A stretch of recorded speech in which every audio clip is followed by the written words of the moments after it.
Find us on Facebook at facebook.com/JewCowFTW. Check out our blog where you can listen and download our shows at JewCowFTW.blogspot.com. And find us on iTunes by simply searching for JewCow's Podcast Kingdom. And submit your questions to us at ask.fm/JewCow. We will answer them all each week on Undressed to Impress with a Girl.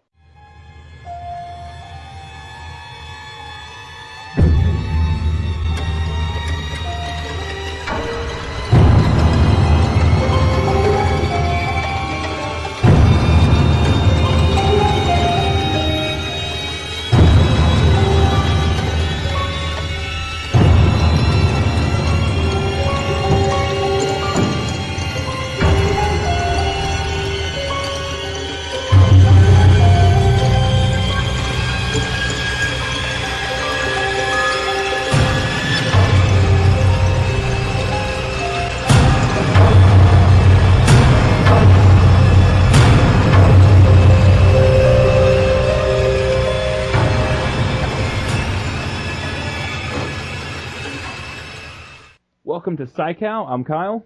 And I'm Stacy. And this week we are joined once again by the one and only Chad Crawford Kinkle. We've been promoting the hell out of Jug Face because it really is a great movie. And we wanted to kind of talk to Chad one-on-one to get an update on how Jug Face is going out in the field and talk to him about all the goodies and all the stories he has while being out there. Yes, now that it's closer to the video-on-demand release in July, we can kind of openly talk about the movie a little more. We were kind of censored a little bit last time, obviously. I mean, can't give out details. But we don't talk about the movie, really. It's more or less about the convention scene, and he's traveling around. He's going to Madrid. And he was in Scotland. I'm going to make a movie just so I can travel. Yeah, let's just follow him. Yes. So without further ado, here's the follow-up to our interview with Chad Crawford Kinkle. What inspired Jug Face? It was a trip to this pottery museum in the North Georgia mountains. My wife's aunt and uncle live very close to this site, and we had gone there for like a trip, and they were saying, "Hey, let's go check out this new museum. You know, it costs millions of dollars. You know, and it's just folk pottery." And I was not excited because I studied a lot of pottery in school in art school, and like I was just like, that's not going to be fun. But anyway, so we got there, and that's when I first saw a face jug, and they were hideous and grotesque and creepy and surreal, and I just loved them. My immediate thought then was, oh man, I need to have one of these. Like, where can I get them? You know. And as I was walking around the exhibit, because the whole museum is just set up for folk pottery and particularly face jugs. So I was over at this video of this potter, and he was talking about the process of making face jugs, and like it just like watching him do that, my mind saw this possessed potter, and actually it was a pit was speaking to him, and he was getting clay from it, and then he was making this face jug of a girl, and I kind of knew in my mind, oh, that's someone that lives in that community. And so then the story just kind of like spun out of that. You know, that's all I basically thought of at that moment. And then I wrote it down. And then when I finally decided I was going to look back at that, I started, thinking about what was going on from that initial inspiration. There's an antique shop here in town that I go to all the time, and they had a face jug, and it was apparently by some famous artist. I don't know artists of face jugs. But it was amazing. Like you're right though, they're very strange and very creepy looking. But I had to have it, but it was just way too much money. They're very expensive. Well, how much was that one? It was $95. Oh, no, that's pretty cheap. Really, for a jug? Oh yeah. Oh wow. Yeah, I've looked them up on eBay, and there's some on there that are like extremely creepy looking. And I really want them. Like, the more creepier it is, I'm like, I kind of want that. That's the horror side of us. Yeah, definitely. The more the collector, the older ones, particularly from the guys that are like dead now, like Lanier Metters, they go for like $1,000 a piece. Wow. And then, but if you were to get one just from someone making it now, it depends on like how complex the face is. But they can range from 80 to, 300, also depending on the size. And that's pretty average. I mean, if you find them below 80, like for 60 or $40, that is like a deal and a half. I mean, that's like almost unheard of. Yeah. But that's generally people who aren't really, big yet. Their names aren't big yet. And once their name starts growing, then they can start charging more. So $94 might as well be $1,000 to me, though. all right. Okay. So Jug Face has been touring around all over the place. How has the experience been with the touring movie? It's been crazy and great and tiring and exciting. It's been more of a mix of emotions than I would have thought, but for sure it's been awesome because each audience, they view the movie differently. So I've sat there with them every time and watched it and have been surprised by like where they would react where other people wouldn't, or like there's one part in the movie, it's not a spoiler because it's in the description, that the main character Ada she has a love affair with her brother, and you don't get that until a little bit into the movie. And I was sitting particularly in Scotland, and I could tell when that moment was coming up, no one had any idea. Like you could just feel the tension it just wasn't there. And so when that moment happened, it was really funny because, you saw people kind of straighten up and like, laugh a little bit and then kind of turn to each other like, did he just say brother? So that's been awesome. And it's just surreal. I mean, it's like really exposing to go kind of show your movie to these people that don't know you. But it's really rewarding too because they all like it and they come up and tell me things, and actually in Scotland what was wild is this person showed up and they had pictures of me printed out already for me to autograph. That was wild. I was like, okay. Get used to that. Yeah, get used to it. I mean, I get the whole, like, signing, like, the program where it says the movie. I was just totally caught off guard, seeing, like, my photograph. And one was another photograph that was just taken of me at Slam Dance during one of the press things. And I was just like, I think I've seen that photograph once, months ago, and forgot about it. So I was just kind of, like, shocked, like, that he had found this obscure picture of me for me to sign. Some random candid shot Yeah. on Facebook.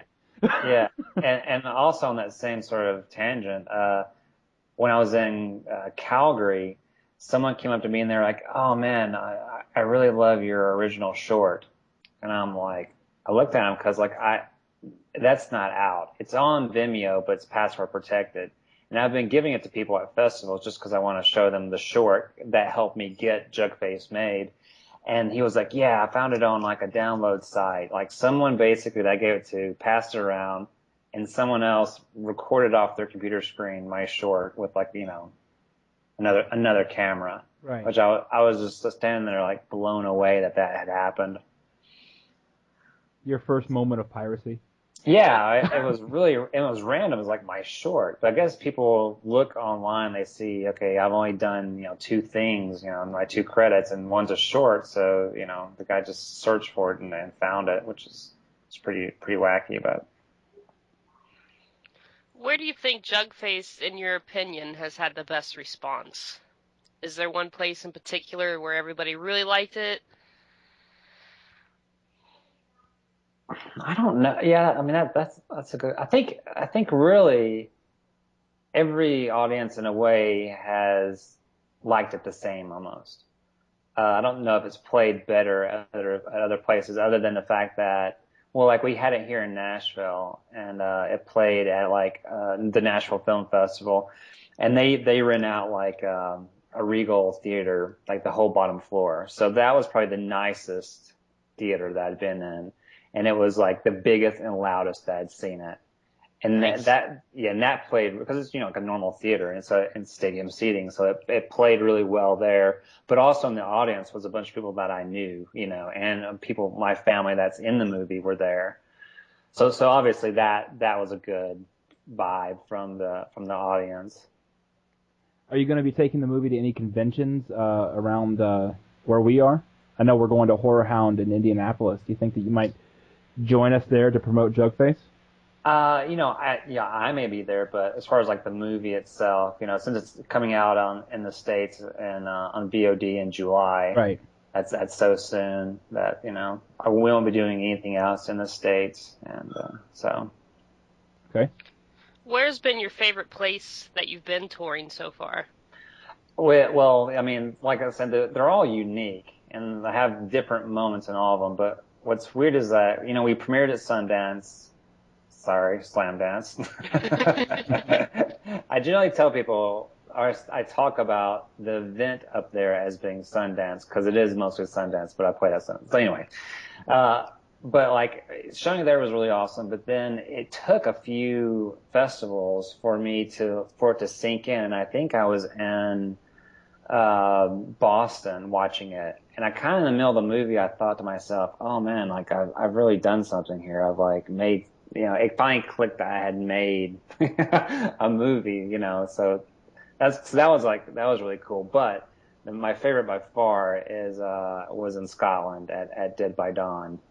That is like a really, really special festival where it's in one building, one theater, and it's like an art house theater, and in the bottom there's like a restaurant with a bar, and so everyone just goes to this one building all day long.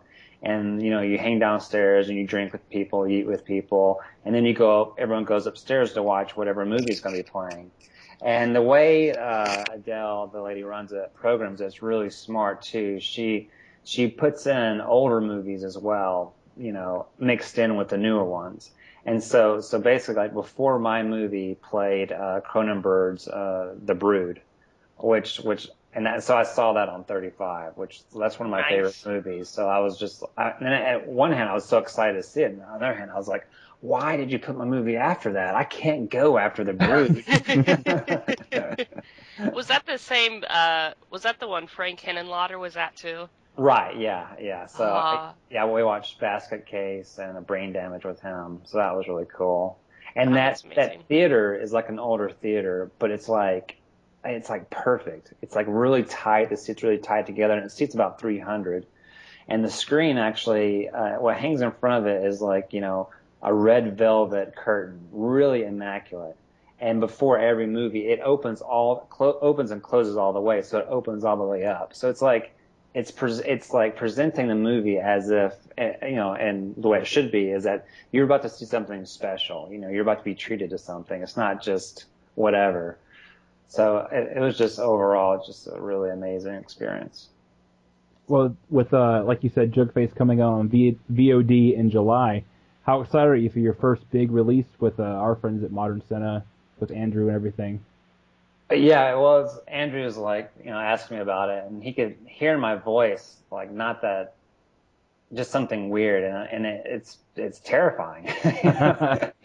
I mean, to know, because so far maybe 600 people total have seen the movie, maybe that, but once it's available on VOD, nationwide, it's going to be literally in every accessible through every cable box, and that's millions and millions of people, so that's like really terrifying. The movie is amazing, though. I mean, we're pretty critical people when Stacey and I review movies, and we couldn't stop talking about Jug Face for months, and we were telling everybody, you have to see it when it's available. I mean, it really is a great film. It's nothing like you've ever seen before. It's a completely fresh story.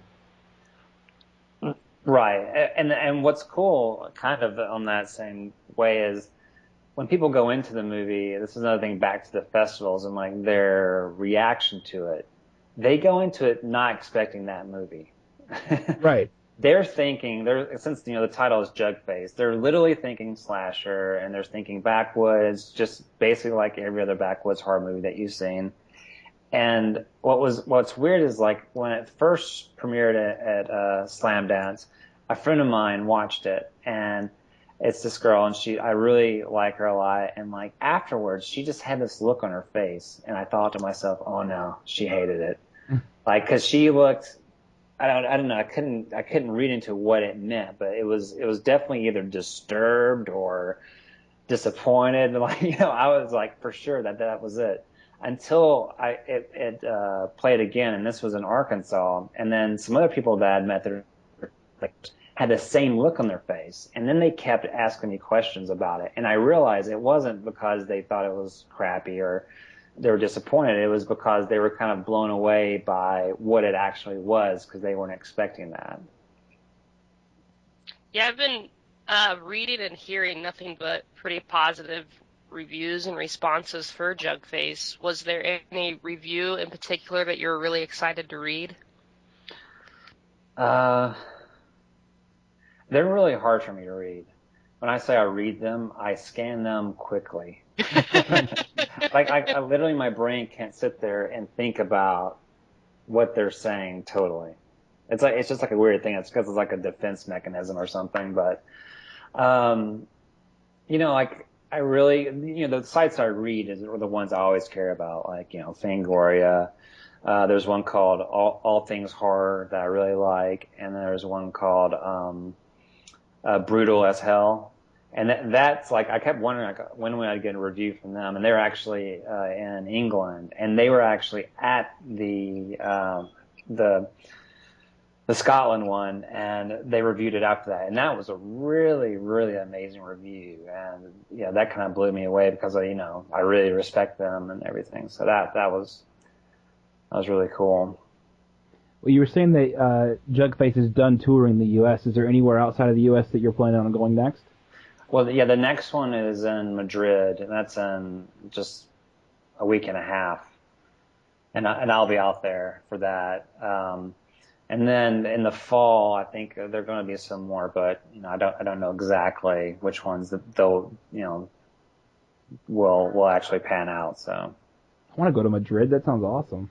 Yeah. I mean, that's the really great perk of this is that a lot of the festivals have enough money to send to get the director to come out, and they'll generally pay for most of it. So that's really cool. Awesome. Yeah, that's really awesome. Yeah, definitely. When it comes to the writing for the story of Jug Face, was there any person in particular that really influenced you in their style of writing for the film? Well, I mean, I generally talk about Shirley Jackson and her story, The Lottery.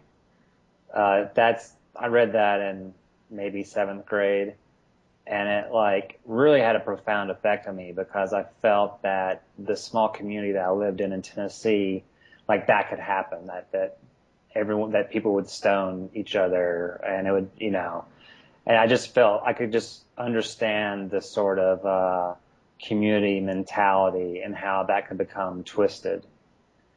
And so, yeah, that's what I'll talk about. And then, like, I don't know if like anything really more modern directly influenced it, other than every horror movie that I've ever seen. People, they're like, they mention that I use archetypes, or I use things that you see in other horror movies as well. And of course, because that's the history, and that's what I think about when I think about horror movies, are these different things like a ghost story and things like that. So, were any of the characters loosely based on anyone that you might know, or were they just completely created in your mind? Not really. I mean, I can say like I've known different people that are kind of like Dwight. Right. So, but no one really directly. I mean, he just. Yeah, I mean, yeah, so.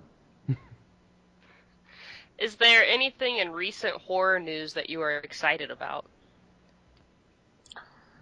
In recent horror news. Have you had time to even know what's going on in recent horror? Yeah, no all the kidding. traveling. Well, I mean, I'm always excited to see what everyone else is doing. Like I still haven't actually gotten to see the new Evil Dead. I haven't either, so it's okay. Open So I've tonight. been kind of busy with that, but like I don't know, I'm kind of interested to see what the American Mary. Mm-hmm. I hear a lot of good things about that, and yeah, I mean, I try to keep with everything that's coming out, but there's quite a backlog with all the traveling and the work I've been doing lately. So With American Mary, they were saying it's one of the goriest movies you ever see, and they were saying the trailer was really hardcore, and I watched the trailer, and I don't think anything happened in it. But it does look interesting. Oh, really? Yeah. Yeah, I'm expecting it to be pretty gory, but That's what I'm going for. yeah. Well, in your travels, I don't know if you had time to, but have you seen any movies recently that you'd want to talk about? That Yeah, definitely. Actually, a few, but one in particular is called The Battery, and that's this like kind of zombie movie. It's like a buddy movie, but it's like a zombie movie, and they made it for like $7,000, and it's really genuine and good, and then so I met those guys in Scotland, so that was really cool. That's a good one. And then there's one called Motivational Growth, and that's a really strange one. It's horror, but it's more like dark fantasy, and it's about this guy who lives in his apartment and doesn't want to leave, and then his TV breaks, and he kind of has a meltdown, and the mold in his bathroom starts talking to him. Oh wow. Yeah. Sounds amazing. Yeah. It's very brain damage-ish. So if you've ever seen Brain Damage, it's similar to that, and but really unique and good. So those have been two kind of the standouts that I've seen. I actually also the other one's really good is Cheap Thrills. I saw that in Boston. That was really amazing. That's And then one of the big perks to see movies like that. I'd love to be able to. We can't have that where I am. We just get big blockbusters that I don't care about. Yeah, well, I mean, even when I go to these festivals, I try to watch movies, but I end up like, pulled away to do something else. So I'm really not even getting to really enjoy. I watch my movie and like generally one other movie is what I'll get to do. So what's in the future for you? Any new stories, ideas, or films? Yeah, I mean, I've got two screenplays right now that I'm trying to finish one up, but kind of like to coincide with the release of Jug Face. And then I have another one that I'll probably start right after that. So hopefully by Christmas, I'll have these two other screenplays done. One's like a bigger budget, and one's a smaller one. And of course, they're both my sort of Southern Gothic horror thing. So You definitely got to come back on when you're working on it so you can talk about it more. okay. I know it's the beginning stages, obviously, so you can't spill too much about it, but when you start working on it and you can release some information, you got to come back on. Because we love Jug Face, like I said. Yeah. So I look very forward to anything else. yeah, we're the kind of people that when we find someone we like, we stick with them with whatever they make. Awesome. Well, yeah. Yeah, you can make the Saved by the Bell movie, and I'll be all right. I think anyone can make that and I'll be all right. That sounds awesome. The goal is to go up. Yeah. to do better.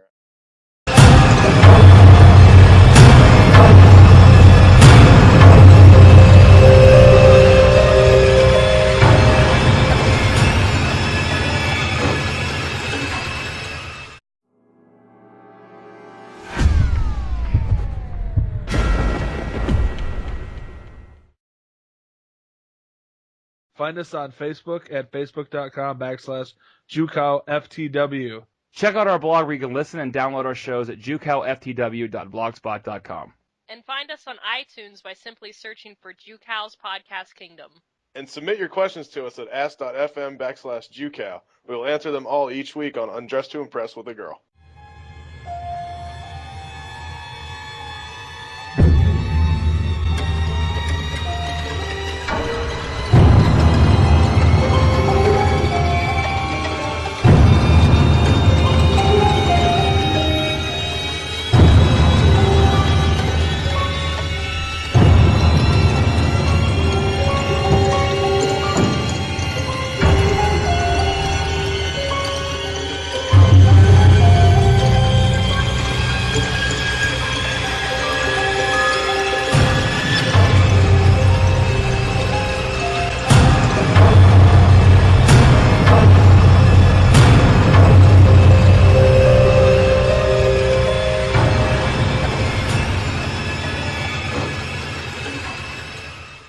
Welcome to PSYCOW. I'm Kyle.